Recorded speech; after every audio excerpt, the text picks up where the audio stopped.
नमस्कार दोस्तों, जय हिंद, वंदे मातरम। मैं आपके साथ जायसवाल सर, आप सभी का स्वागत अभिनंदन है। टीटी फैमिली शिक्षकों के परिवार जायसवाल कोचिंग सेंटर पर, पावर्ड बाई शिक्षा ही प्रकाश है। दोस्तों, आज हम बात करने वाले हैं बाल विकास के प्रमुख जो अवस्थाएं हैं, चाहे शैशवावस्था, बाल्यावस्था, किशोरावस्था, प्रौढ़ावस्था या वयस्क अवस्था की बात करेंगे। इन अवस्थाओं से पूरा जो डिटेल है, पूरी जानकारी, पूरा कंक्लूजन तैयार लेकर आए हैं। इन सभी महत्वपूर्ण जो विकास की अवस्थाएं हैं, आपको पता चाहे इनसे जो है आपके 2 से 3 प्रश्न प्रत्येक टीटी एग्जाम में, शिक्षक भर्ती में कभी कभी तो 4 से 5 प्रश्न जो है पूछ लिए जाते हैं। तो ये टॉपिक बहुत इंपॉर्टेंट है और सभी आप जानते हैं, लेकिन उन महत्वपूर्ण टॉपिक्स, उन महत्वपूर्ण बिंदुओं की बात करेंगे, उन महत्वपूर्ण क्वेश्चन की बात करेंगे जहाँ से प्रश्न जो है आपके मॉडरेट क्वेश्चन जो है क्रिएट होते हैं। तो मॉडरेट क्वेश्चन कैसे बनते हैं, किस प्रकार से, सारी चीज़ें हम ये पूरी तरह से, ये वीडियो कंप्लीट है आपके बाल विकास की अवस्थाओं के ऊपर।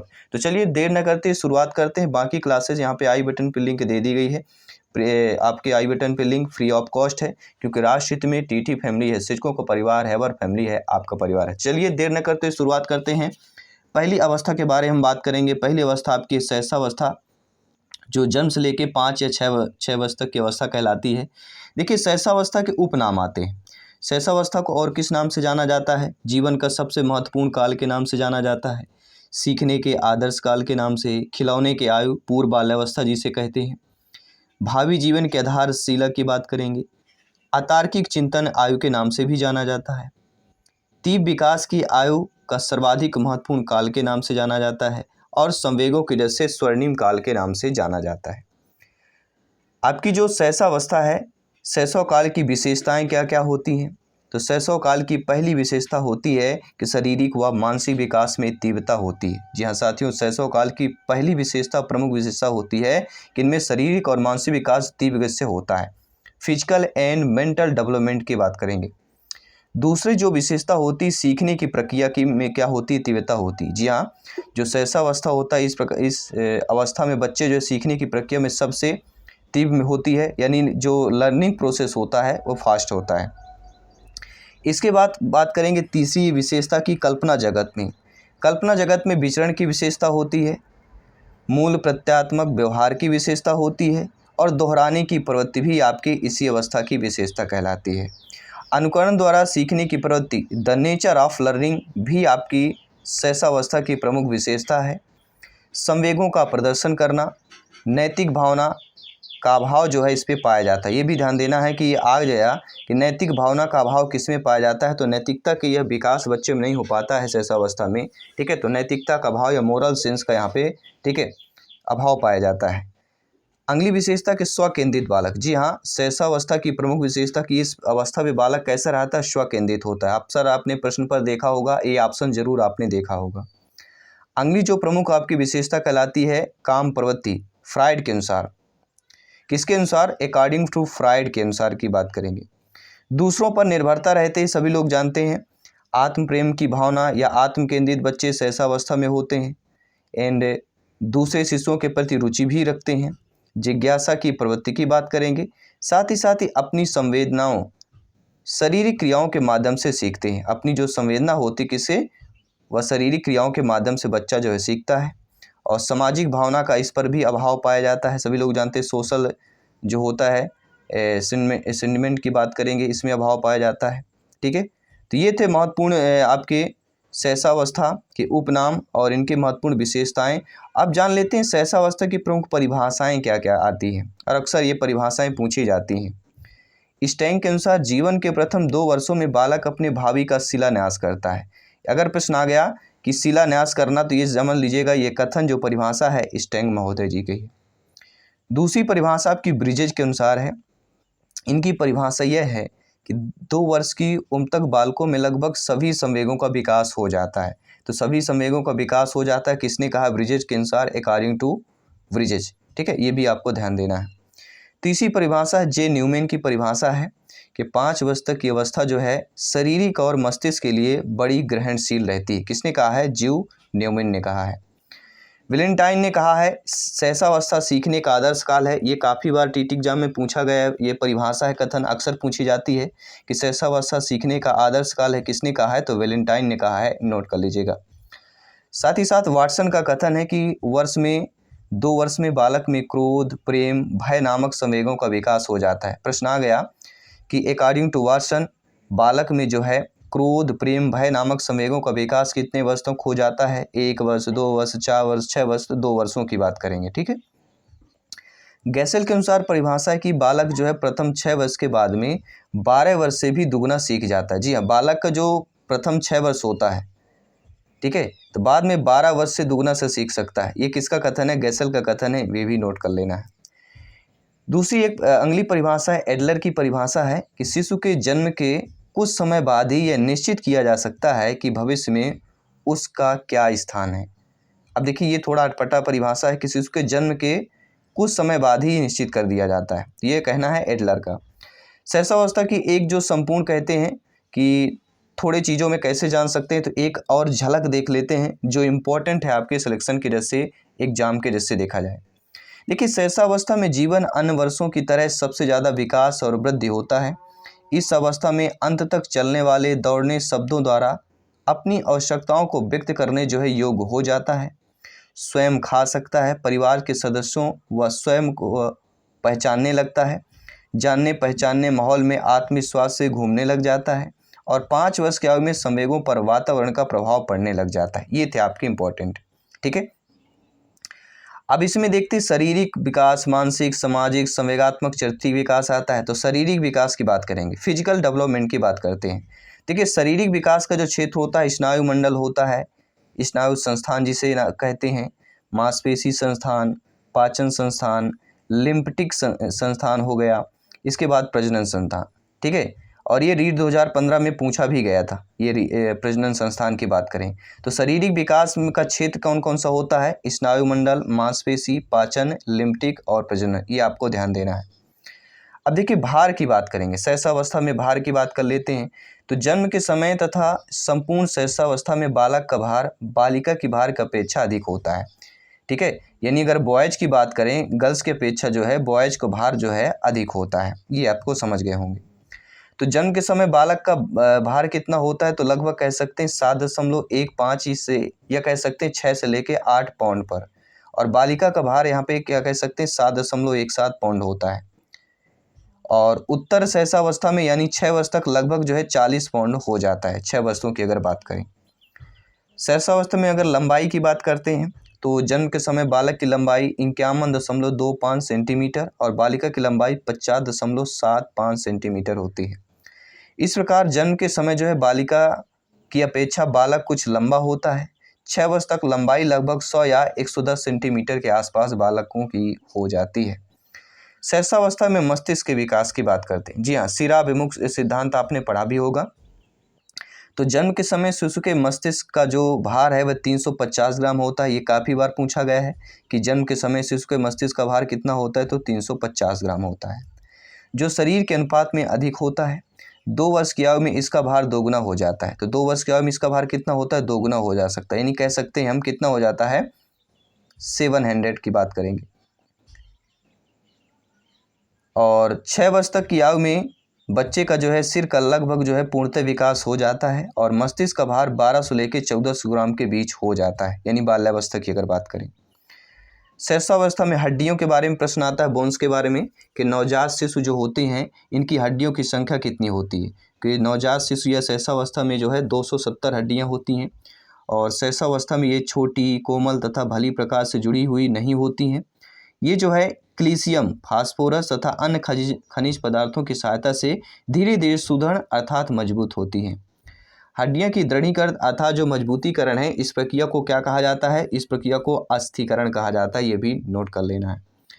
सहसावस्था में दांत से प्रश्न पूछे जाते हैं कि जन्म के समय शिशु के दांत नहीं होते हैं, 6ठे माह में शिशु के दूध के दांत निकलने लगते हैं और सबसे पहले निचले के दांत अगले दांत आते हैं। ये भी ध्यान दें, सबसे पहले जो कौन से दांत आते हैं? नीचे के जो अगले दांत होते हैं वो सर्वप्रथम आते हैं और 1 वर्ष की आयु तक इनकी संख्या 8 तक पहुँच जाती है। प्रश्न आ सकता है कि जो है दूध के दांत, या कह सकते हैं बच्चे के ठीक है 2 वर्षों तक कितने दांत लगभग निकल आते हैं? तो इनकी संख्या टोटल 8 हो जाती है और 4 वर्ष की आयु तक जो है शिशु के दूध के सभी दांत निकल आते हैं। प्रश्न आ गया कि शिशु के दूध के दांत जो है कितने वर्ष तक सभी निकल आते हैं, तो 4 वर्ष की आयु तक जो है शिशु के दूध के दांत जो है पूरी तरह से निकल आते हैं। इनकी संख्या, दूध की संख्या कितनी होती है, तो दूध के दांतों की संख्या टोटल 20 होती है। और दूध के दांत अस्थाई होते हैं। ये प्रश्न आ सकता है कि दूध के दांत किस प्रकार से होते हैं, स्थायी अस्थाई दोनों, इनमें से कोई नहीं, तो दूध के दांत अस्थाई होते हैं। और इसके बाद क्या होता है, धीरे धीरे दांत गिरने लगते हैं तथा 5वें 6वें वर्ष में स्थायी दांत फिर निकलना आरंभ करते हैं। ठीक है, तो 5वें 6वें वर्ष में स्थायी दांत निकलना जो है आरंभ हो जाता है। अब देखिए शैशवावस्था में धड़कन, जी हाँ, हार्ट बीट से भी प्रश्न आता है। तो प्रथम माह में शिशु के हृदय की धड़कन लगभग कितनी होती है, 140 टाइम्स। जी हाँ, प्रथम माह में शिशु की धड़कन सबसे ज़्यादा होती है, 140 बार प्रति मिनट होती है, जो लगभग 6 वर्ष की आयु में घटकर यह 100 बार प्रति मिनट रह जाती है। और ऐसे औसतन सभी लोग जानते हैं 1 मिनट में जो है कितने होता है, 72 टाइम्स जो है धड़कन पल्स की बात करते हैं। लेकिन प्रथम माह में 140 और लगभग 6 वर्षों तक 100। ठीक है, ये चीज़ें आपको ध्यान देना है। शैशवावस्था में मानसिक विकास की अगर बात करें तो वर्ष हाथ पैर हिलाने लगता है बच्चा। ये देखिए मानसिक विकास पूछा जाता है, 1 वर्ष में क्या क्या सारी चीज़ें मानसिक विकास होती हैं बच्चे की। तो सर्वप्रथम हाथ पैर हिलाने लगता है, ध्वनि करने लगता है, छोटे छोटे शब्दें बोलने लगता है। दूसरा जो आपका आता है 2 वर्ष तक बालक में क्या विकास होता है, मानसिक विकास में ठीक से बच्चा समझने लगता है और शब्दों का भी विकास धीरे धीरे होता जाता है। तीसरे वर्ष में बालक जो है पूछने पर शिशु अपना नाम बता देता है और अपने नाक कान मुंह दांत को हाथ से छूकर बताने लगता है। कि अक्सर हम पूछते हैं बच्चों को नाक कहाँ है, आँख कहाँ है, मुंह कहाँ है, तो बच्चा इशारे करके या उंगलियों से बताने लगता है। वो लगभग 3 वर्ष तक बच्चे की बात करेंगे। अगला जाता है 4 वर्ष तक। अगर मानसिक विकास की बात करें तो 4 वर्ष में जो है बच्चा गिनती गिनने लगता है, छोटी बड़ी रेखाओं में अंतर करने लगता है, अक्षर लिखने लगता है और वस्तुओं को क्रम से जो है रखना जान जाता है। 5 वर्ष का अगर बालक है तो रंगों को पहचान जाता है कि ये लाल है, पीला है, सफ़ेद है या येलो वाइट, जैसे आप बताएंगे बच्चा समझने लगता है, जानने लगता है। हल्के व भारी का भी ज्ञान हो जाता है कि ये वजन है, ये हल्का है। और 10 से 11 शब्दों में वाक्य दोहराने भी लगता है। माता पिता के आज्ञाएं मानने लगता है, यानी माता पिता बोलते हैं इधर जाओ, ये ले आओ, वो ले आओ, कुछ ही वस्तु के लिए तो कहीं ना कहीं वह आज्ञा मानने लगता है। वह 5 वर्ष तक के बच्चे की बात करेंगे और उनके कामों में भी धीरे धीरे सहायता करने लगता है। ठीक है, तो ये थे मानसिक विकास की बात करेंगे। और शैशवावस्था में बच्चे का सामाजिक विकास, देखिए शैशवावस्था बहुत ही होता है, शैशवावस्था बहुत ही बड़ी अवस्था है, इनसे प्रश्न जरूर पूछा जाता है। ठीक है, तो शैशवावस्था में सामाजिक विकास की अगर बात करते हैं बच्चे में, तो शिशु जन्म से सामाजिक तो नहीं होता है, लेकिन 1 वर्ष के भीतर शिशु माता पिता को पहचानने लगता है, प्रेम व क्रोध के व्यवहारों का अनुकरण करने लगता है। 2 वर्ष की आयु में बड़ों के साथ जो है घर का कार्य करने का प्रयत्न करता है और 2 और 3 वर्ष की आयु के बीच बालक खेलने के लिए साथी बनाकर उसे सामाजिक संबंध स्थापित करने लगता है। और चौथे 5वें वर्ष में वह बाहरी दुनिया से संपर्क स्थापित करता है और मित्र बनाता है और सामूहिक जीवन से अनुकूल स्थापित कर लेता है। और 5-6 वर्ष की आयु में बालक जो है नैतिक भावना का विकास शुरुआत हो जाती है। संवेगात्मक की बात करेंगे, इमोशनल डेवलपमेंट की बात करते हैं, तो जे.बी. वाटसन ने कहा है कि नवजात शिशु में मुख्य रूप से 3 संवेग विद्यमान होते हैं, भय, क्रोध एवं स्नेह। तो शिशु जो है जन्म के समय रोता है, चिल्लाता है, पैर पटकता है। इस प्रकार वह जन्म के समय ही संवेगात्मक व्यवहार अभिव्यक्त करता है। वहीं पर विजर्स का कहना है कि जन्म के समय 2 वर्ष तक उसमें लगभग सभी संवेगों का विकास हो जाता है। अब देखिए शैशवावस्था के बाद दूसरी जो अवस्था आती है बाल्यावस्था, जो 6 से लेकर 12 वर्ष तक की अवस्था कहलाती है। इसे किस नाम से जाना जाता है, स्थूल संक्रियात्मक अवस्था के नाम से जाना जाता है, अनोखा काल के नाम से जाना जाता है, निर्माण काल अर्थात भावी जीवन की सफलता और असफलता की नींव के काल के नाम से जाना जाता है, प्रारंभिक विद्यालय की आयु, वैचारिक क्रिया अवस्था, टोली दल समूह की आयु, खेलने की आयु, प्रतिद्वंद्वात्मक समाजीकरण का काल, मूर्त चिंतन की अवस्था, कल्पना शक्ति एवं अमूर्त चिंतन के प्रारंभ के काल, बाल्यावस्था, तीव्र शारीरिक क्रियाशील अभिवृद्धि के काल और सामाजिक विकसित होने वाला काल, नए कौशल एवं क्षमताओं के विकास की वृद्धि का स्वर्णिम काल। ये आपके ठीक है बाल्यावस्था के उपनाम हो गए। ठीक है, अब बात करेंगे किशोरावस्था के उपनाम की बात कर लेते हैं। देखिए किशोरावस्था जो होता है 12 से लेकर 18 वर्ष तक की अवस्था कहलाती है। इसको जो है अमूर्त चिंतन की अवस्था के नाम से जाना जाता है, दल भक्ति की अवस्था के नाम से जाना जाता है, जीवन के सबसे कठिन काल के नाम से जाना जाता है, अटपटी व उलझन की अवस्था के नाम से जाना जाता है। और समस्याओं की अवस्था के नाम, जी हाँ, प्रश्न आ गया कि समस्याओं की अवस्था कौन सी है, तो बोले कि 12 से लेकर 18 वर्ष किशोर अवस्था की कहलाती है। द्रुत तथा तीव्र विकास की अवस्था कहलाती है। स्वर्णकाल, बसंत ऋतु, ये सारे आपके किसके होते हैं, किशोरावस्था के होते हैं। सामाजिक स्वीकृति की अवस्था कहलाती है। व्यक्तिगत एवं घनिष्ठ मित्रता की अवस्था कहलाती है। प्रबल दबाव एवं तनाव की अवस्था कहलाती है। संवेगात्मक परिवर्तन की अवस्था हो गया। आत्मसम्मान, आत्मस्वीकृति की अवस्था, तार्किक चिंतन की अवस्था, संघर्ष तथा तूफान की अवस्था, उथल पुथल की अवस्था, संक्रमण काल की अवस्था या संकृत काल की बात करेंगे। ठीक है, तो टीन एज अगर आप पूछा जाता है कभी कभी, टीन एज कौन सी कहलाती है, तो वो भी आपकी, ठीक है, किशोरावस्था है। सुनहरी अवस्था और एज ऑफ ब्यूटी, जी हाँ, एज ऑफ ब्यूटी भी कभी कभी पूछा जाता है। तो एज ऑफ ब्यूटी या टीन एज किस अवस्था का उपनाम है, तो ये आपके तीनों जो है किशोरावस्था की बात करते हैं। इस अवस्था में किशोरों की लंबाई एवं भार दोनों की वृद्धि होती है, साथ ही मांसपेशियों में भी वृद्धि होती है। देखिए, किशोरावस्था की अगर बात करते हैं, 12 से लेके जो है 14 वर्ष की आयु के बीच लड़कों की अपेक्षा लड़कियों की लंबाई एवं मांसपेशियों में तेजी वृद्धि होती है। तो यहाँ पर कहीं ना कहीं लड़कियों की वृद्धि तेजी हो जाती है। और 14 से लेके 18 वर्ष की आयु के बीच लड़कियों की अपेक्षा लड़कों की फिर लंबाई वृद्धि होती है, ये भी ध्यान देना। तो 12 से 14 में लड़कों की अपेक्षा लड़कियों की लंबाई अधिक वृद्धि होती है, और 14 से लेकर 18 वर्ष में लड़कियों की अपेक्षा लड़कों की लंबाई अधिक वृद्धि होती है। तो ये दोनों चीज़ों को समझ लेना है। काफ़ी बार इस प्रकार के प्रश्न पूछ लिए जाते हैं। ठीक है, और किशोरावस्था में शारीरिक बदलावों का प्रभाव तो सभी लोग जानते हैं। किशोर जीवन के सामाजिक और मनोवैज्ञानिक पहलुओं पर पड़ता है। देखिए, युवा प्रौढ़ावस्था की बात कर लेते हैं। युवा प्रौढ़ावस्था की बात कर लेते हैं। इसका जो समान एज है 18 से लेकर 40 वर्ष तक माना गया है। किशोर अवस्था एवं युवा प्रौढ़ावस्था, एडल्टहुड की कोई निश्चित उम्र नहीं होती है। इस अवस्था में मानव विकास में एक निश्चित परिपक्वता जो है ग्रहण करने से प्राप्त होता है। इसके बाद परिपक्व या प्रौढ़ावस्था कह सकते हैं, ये आपके 40 से लेकर 65 वर्ष तक की अवस्था कहलाती है। इस अवस्था में शारीरिक विकास में गिरावट आने लगती है, अर्थात बालों का सफ़ेद होना, मांसपेशियों में ढीलापन, चेहरे में झुर्रियाँ आना, ये परिपक्व प्रौढ़ावस्था की है, जो 40 से लेकर 65 वर्ष तक की अवस्था की बात करते हैं। अगली अवस्था है वृद्ध प्रौढ़ावस्था, जो 65 से लेकर आगे तक की अवस्था है, वो वृद्ध प्रौढ़ावस्था कहलाती है। इस अवस्था में शारीरिक क्षमता कमज़ोर होना आम बात है। सामाजिक, आध्यात्मिक, धार्मिक व सांस्कृतिक क्रियाकलापों के प्रति रुझान इस पर ज़्यादा आता है। तो ये थे महत्वपूर्ण आपके बाल विकास की अवस्थाएं, जो अक्सर ये प्रश्न इस टॉपिक से प्रश्न पूछे जाते हैं। आई होप आप सभी प्यारे मित्र अच्छे तरीके से समझ पाए होंगे। मैं आपके साथ जयसवाल सर मिलता हूँ जल्दी अगली क्लास पर। सभी मित्रों को जय हिंद, वंदे मातरम, धन्यवाद सभी का।